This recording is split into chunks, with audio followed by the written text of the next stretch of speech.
Welcome to the Startup Funding Espresso. I'm Halti Martin, the host of this show where we talk about raising funding for your startup and the time it takes to have an espresso. I hope you enjoy this episode.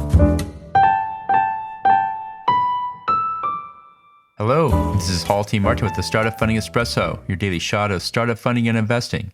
The coronavirus pandemic impacts many parts of the economy, including manufacturing and automation. We'll see changes in the following ways.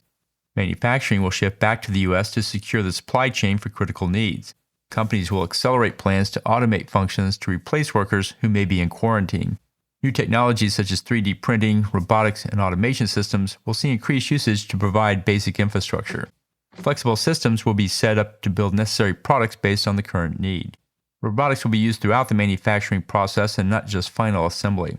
Automation and robotics will be set up to provide healthcare supplies such as ventilators, personal protective equipment, and vaccines. There'll be an explosion in startups to supply this new manufacturing demand. Thank you for joining us for the Startup Funding Espresso, where we help startups and investors connect for funding. Let's go start up something today.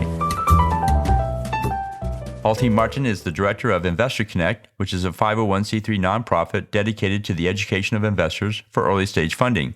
All opinions expressed by Hall and podcast guests are solely their own opinions and do not reflect the opinions of Investor Connect. This podcast is for informational purposes only and should not be relied upon for the basis of investment decisions.